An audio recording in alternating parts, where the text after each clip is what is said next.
Thanks for joining. Today's video is about Botox versus filler. What's the difference? How do you know which one you need? What kind of questions to ask your practitioner when you go see them?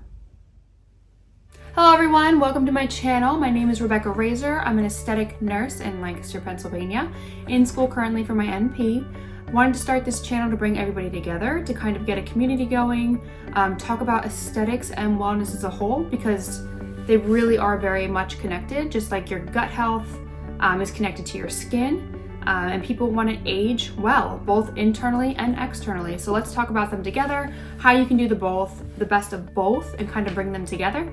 That's what this channel will be about. My experience, I have 16 years as a registered nurse. I've been in nursing for a long time. I've seen a lot of things.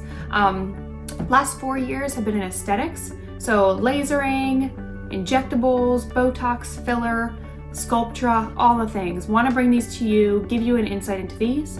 Also journeying through holistic health. So want to give you an insight into how to heal your body and age kind of naturally. So that's my purpose here. Definitely interested in bringing this to you guys. I feel like it's not a common thing and I want to get the best of both worlds because we want to be healthy, but we also want to look good as we age, and that's okay. What we're talking about today, Botox and filler, the differences specifically between Botox and filler. Everyone that comes in kind of, brand new to this doesn't really have a good conception of what either one is. So just wanted to bring that to you guys today so you can get an idea about it. Definitely, if this is something that you're interested in, wellness and aesthetics together, how to age well, share my page, subscribe, put in the comments things that you want to see that I can bring to you, that you want to know more about, and I will definitely do the research and get you guys the best information. You can also follow me on Instagram. I'll put my handles down in the description so you can kind of follow me there. If you're a medical professional, feel free to follow me on Patreon. Give me a follow, and let's get some good camaraderie going and figure things out. Let's get started.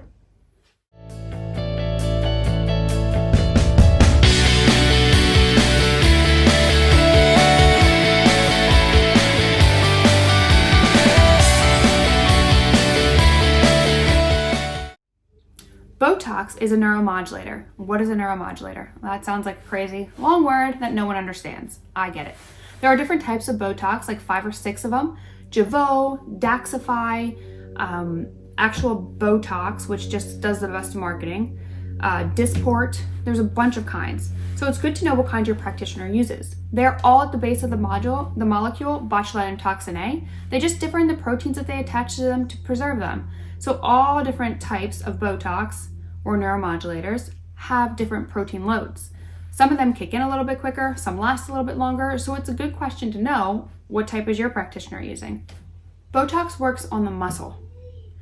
So it's injected into the muscle, and if you like the science behind it, I'll give you some of that. So we have a neuromuscular junction where acetylcholine is pushed out and put onto the muscle, and that muscle then gets a contraction. You have a protein called SNAP25 that sits at that junction, and you can think of it kind of like an arm. It grabs the Botox, it throws it on the muscle, and you get movement. What this does, botulinum toxin, is it cleaves that protein, it cuts it. So you're not able to do that. Yes, paralysis. You get paralysis of the muscle temporarily until it comes back in about 3 to 4 months. It's not permanent. What happens is as we age, we lose elastin and collagen in our skin.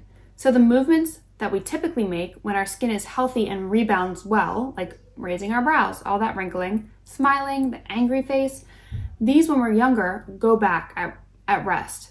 As we get older, that loss of elastin and collagen, all of that wrinkling of our skin begins to make these lines form at rest because our skin doesn't rebound like it used to. It's not as healthy as it was. It's starting to age. UV damage, wear your SPF. So definitely Botox is nice. It's going to help prevent those wrinkles. If you have fine lines and wrinkles, it's going to take them away. As a secondary, it does pore refine. So it's going to give you a nice smooth forehead, makes makeup application so much better, and helps prevent lines from getting deeper.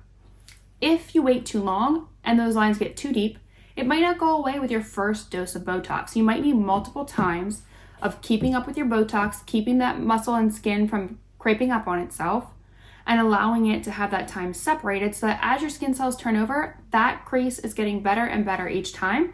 It can just take a little bit longer, and that's okay. A lot of people do choose to start Botox in their 20s and 30s. It is preventative, yes. You can start it in your late 20s and your 30s. There's going to be no risk, no issue, no problem if you decide you hate it and you want to stop. You can definitely do that. It's not going to affect you. There's nothing that's going to happen to your muscles that's going to be detrimental. So it's okay to try it, and if you hate it, don't ever do it again. It doesn't last forever. But if you love it, I'm sorry, it doesn't last forever, and you might want to do it again, and that's okay. Let's talk about fillers. Fillers you can think of as a gel-like substance. They replace volume that is lost. So Botox goes into a muscle, stops the movement, prevents wrinkling of the skin, helps with fine lines and wrinkles. Fillers are hyaluronic acid gels. Hyaluronic acid is made naturally by your body. You're going to want your practitioner to have a hyaluronic gel filler. Some fillers, not as common, but they can be permanent. Hyaluronic acid gel fillers, there's an antidote for it called hyaluronidase. That actually breaks down the filler and can dissolve it. So you want to make sure that your injector is using a filler that can be dissolved if, God forbid, something goes wrong. These fillers like RHA, Juvederm you've heard of, Restylane, they're all hyaluronic acid gel fillers. So it's a good thing to ask your provider what they're using. You want to know what's being put into your face. As we age, just like Botox helps, as we age, we lose bone volume and density, right? Our bones get smaller. Our more superficial fat pads in our face start to hang, creating these deeper lines around your mouth, the jowling down here. So it's very common. It's gonna happen. It happens as we get older. Fillers can replace some of the things that we're losing and help restore volume back to the areas we've lost it. You can put filler in your temples. Sometimes people get temple hollowing. You can put filler in your cheeks.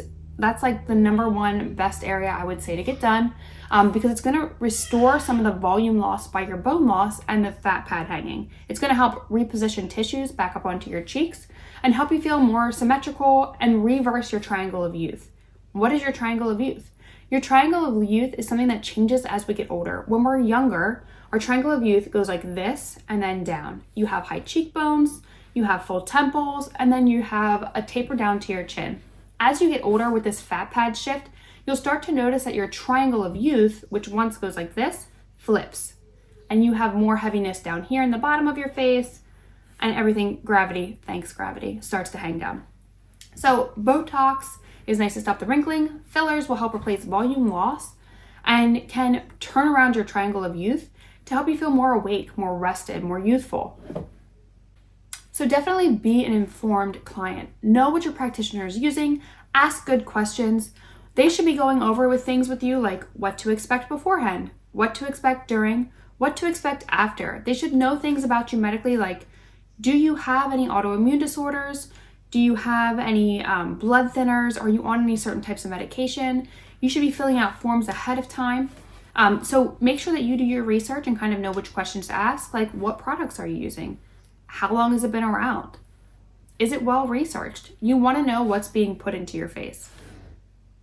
Any other questions? Ask me in the comments. Let me know what you want to see. I'm excited to do this journey with you. I'll be back this week and I'll bring some wellness information. See you then.